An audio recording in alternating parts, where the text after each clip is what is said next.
bom dia, meus irmãos. A paz do Senhor Jesus esteja contigo neste dia.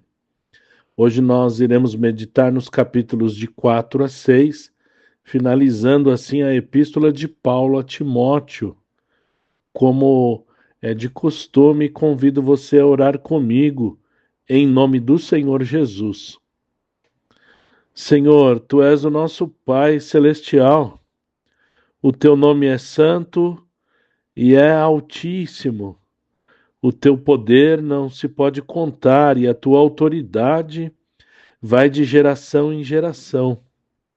Nós te louvamos, Senhor, pela salvação da nossa alma, pelo perdão dos nossos pecados em Cristo Jesus. Nós te louvamos por tua palavra, te louvamos pelo teu Espírito Santo, te louvamos porque o Senhor nos deu líderes. O Senhor mesmo escolheu uns para pastores, outros para evangelista, e todos os dons ministeriais e do teu Espírito Santo, que servem para a edificação do teu corpo, a tua igreja, a tua noiva santa e adornada, preparada para receber o Cordeiro em sua volta.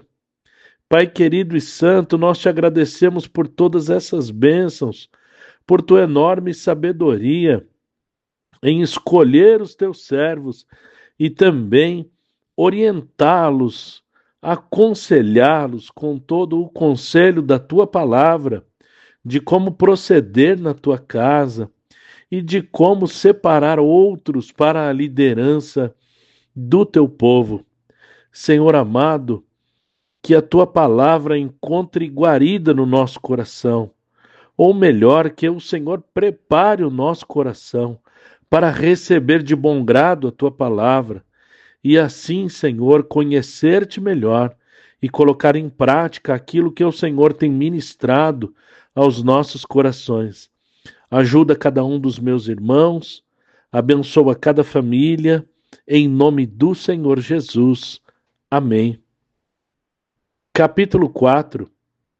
Para iniciar as afirmações do capítulo 4, Paulo começa usando a conjunção mas, que significa que apesar de todo o zelo para com a verdadeira doutrina da fé e do verdadeiro evangelho, mesmo com todo o cuidado para a ordenação dos ministros e todo o cuidado que o próprio ministro, escolhido por Deus, deve ter com o ministério, com a fé e a sua administração, o Espírito Santo prevê que nos últimos dias alguns irão abandonar a fé verdadeira, dando ouvido a espíritos enganadores e doutrinas de demônios.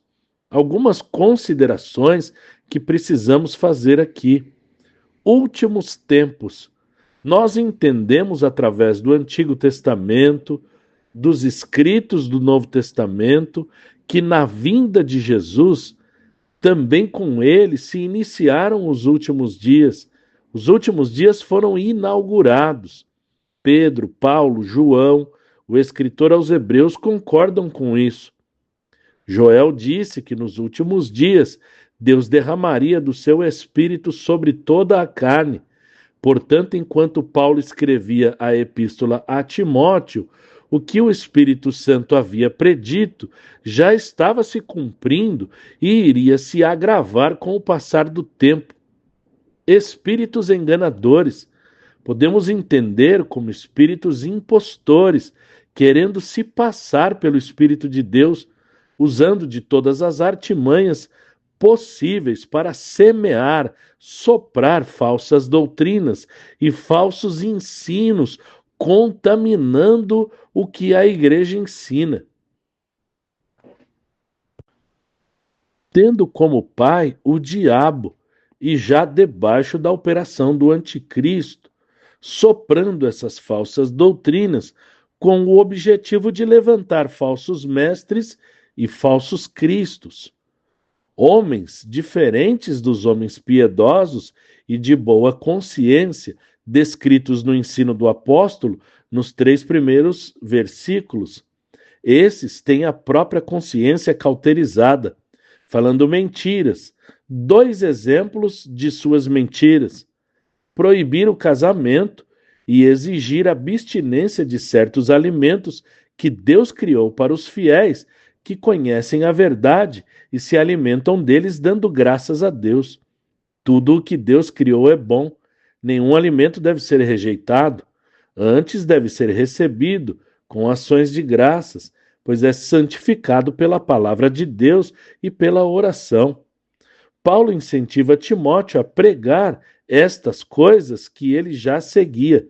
Ensinando isso, seria considerado bom ministro de Jesus Cristo, rejeitando as fábulas profanas. Timóteo deveria exercitar a própria piedade, praticar seu culto espiritual a Deus de boa consciência, porque o exercício físico tem pouco proveito, mas o exercício da piedade para tudo é proveitoso, tendo a promessa dessa vida e da vida futura. Por isso trabalhamos pela esperança dessa promessa no Deus vivo e Salvador. E no versículo 11, Paulo repete quase que a mesma exortação a Timóteo, a de ordenar e ensinar essas coisas. E no versículo 12, a juventude de Timóteo não deveria servir como desprezo do seu ministério. Paulo enumera um conjunto de virtudes que explica o exercício da piedade do versículo 7. Então, para Paulo, o exercício da piedade que Timóteo deveria praticar também se aplica à vida de cada cristão, sendo um exemplo na palavra e no trato. Aqui entenda-se suas conversas, seus diálogos, o tratamento dado pelo cristão, tanto para com os crentes como com os não crentes. No amor, no espírito, na fé, na pureza, esse é o exercício da piedade. Outra vez, Paulo o incentiva a persistir em ensinar e exortar, agora com o acréscimo da leitura. Louvo a Deus pelos irmãos aqui do grupo que têm exercitado sua piedade, lendo a palavra de Deus todos os dias e ouvindo os nossos comentários. Deus os abençoe ricamente. Nem Timóteo, nem algum cristão ou qualquer cristão deveria desprezar ou negligenciar o dom dado por Deus. Além do dom, ele também foi ordenado pelo presbitério ou pelo ministério da igreja. Ao invés de negligenciar o ministério dado por Deus, o ministro deve cumprir fielmente o que Deus o mandou fazer, com toda a sua força e perseverança, cuidando de si mesmo e da doutrina, alcançando a salvação própria e ajudando aos outros que o ouvem a salvar-se também. Capítulo 5. Paulo continua ensinando a Timóteo como proceder na casa de Deus com os irmãos e irmãs de idade mais avançada e com as viúvas. As que não possuíssem filhos deveriam ser ajudadas com seu sustento. Os filhos que tinham suas mães viúvas deveriam cuidar delas conforme o mandamento de honrar pai e mãe. Paulo chama de recompensar a própria mãe com esse cuidado e sustento. As que recebiam o auxílio da igreja deveriam esperar em Deus e também se dedicar à oração constantemente. As viúvas, tendo ou não filhos, que se deleitam nas coisas do mundo, estão mortas. Ambas devem ser irrepreensíveis. Aqueles que não cuidam de sua família negam a própria fé e são piores do que os infiéis. Havia uma espécie de seleção para a ajuda das viúvas, e elas deveriam ter pelo menos 60 anos, terem tido apenas um marido, criado os seus filhos e terem auxiliado os ministros de Deus e terem sido hospitaleiras. Paulo reforça que as viúvas mais novas não deveriam fazer parte dessa seleção, para que não se arrependesse futuramente do estado de viuvez, querendo casar-se novamente e recebendo condenação por abandonar seu voto de fé. E que todas aprendam a não andar ociosas, de casa em casa, se tornando fofoqueiras e intrometidas, falando o que não convém. As viúvas mais novas devem se casar novamente e gerar filhos e governar sua casa, para não dar ocasião ao diabo. de maldizer os crentes. Algumas viúvas tinham se desviado da fé e seguido a Satanás. Novamente, Paulo ensina que se algum crente tem uma viúva, deve cuidar dela para não sobrecarregar a igreja. Os presbíteros que governarem bem devem ser dignos de dupla honra, e honra aqui é pagamento mesmo, salário. Receber sua prebenda pastoral de forma duplicada, porque está escrito: não atarás a boca ao boi que debulha, e digno é o obreiro do seu salário. Não se deve aceitar acusação contra um presbítero ou ministro se não houverem 2 ou 3 testemunhas. E aos que comprovadamente pecarem, sejam repreendidos na presença de todos, para que todos temam.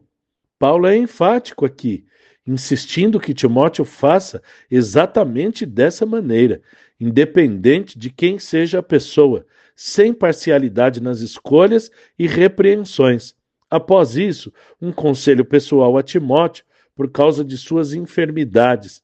Um segundo conselho para ele cuidar de si próprio mostra a importância de não negligenciarmos o cuidado com nossa própria saúde. Tudo com moderação. Os pecados e as boas obras de alguns se manifestam antes mesmo do juízo, mas os outros só se manifestam mais tarde. Porém, nada ficará escondido. Capítulo 6. Os servos aqui eram escravos mesmo. Paulo se esforça aqui e em outras passagens para que os servos estimem aos seus senhores como dignos de dupla honra, para que o nome de Deus e a doutrina da fé e do evangelho não sejam blasfemados. E os que têm senhores crentes deveriam servi-los ainda melhor. São crentes e amados. Timóteo deveria ensinar isso, e quem ensina diferente dessa doutrina do nosso Senhor Jesus Cristo, que é segundo a piedade, esse que ensina diferente é orgulhoso e nada sabe. Esse desejo de contender com palavras gera discussões, invejas, provocações, difamações, polêmicas vindas de uma mente pervertida e doentia de homens corruptos que pensam na piedade como fonte de lucro. Devemos nos apartar desses tais. A piedade é, sim, fonte de grande e abundante lucro para nós, porque por meio dela obtemos o benefício não apenas de ser herdeiros do mundo, mas também de desfrutar de Cristo e de todas as suas riquezas. O que Paulo quis dizer aqui é que o verdadeiro ganho da nossa fé é a suficiência de Cristo para nosso contentamento. Somos satisfeitos com o cuidado com que o Senhor nos cuida e com o espírito de adoção que habita em nós, como garantia da promessa de Deus para nós, a saber, a vida eterna e a herança de Cristo, de herdar com ele todas as coisas. Nada trouxemos a este mundo e nada vamos levar, devendo estar contentes com o nosso sustento e com o que nos vestir, porque os que querem ser ricos caem em tentação e em armadilhas nocivas que levam as pessoas a se afundar na perdição, porque o amor ao dinheiro é a raiz de todos os males. Não é o dinheiro em si mesmo, mas o apego exagerado a ele. A avareza é idolatria. E nessa cobiça, alguns se desviaram da fé com muitas dores. Tu, ó homem de Deus, tu, ó mulher de Deus, foge dessas coisas, escapa-te por tua vida.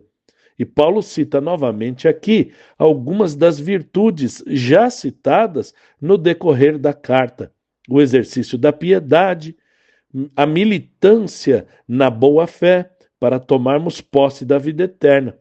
Paulo exorta novamente para que seu filho na fé guarde esses mandamentos até a aparição de Cristo, que não pode ser visto por ninguém, mas a seu tempo nos revelará o único poderoso Senhor, Rei dos reis e Senhor dos senhores, que tem, só Ele, a imortalidade e habita na luz inacessível.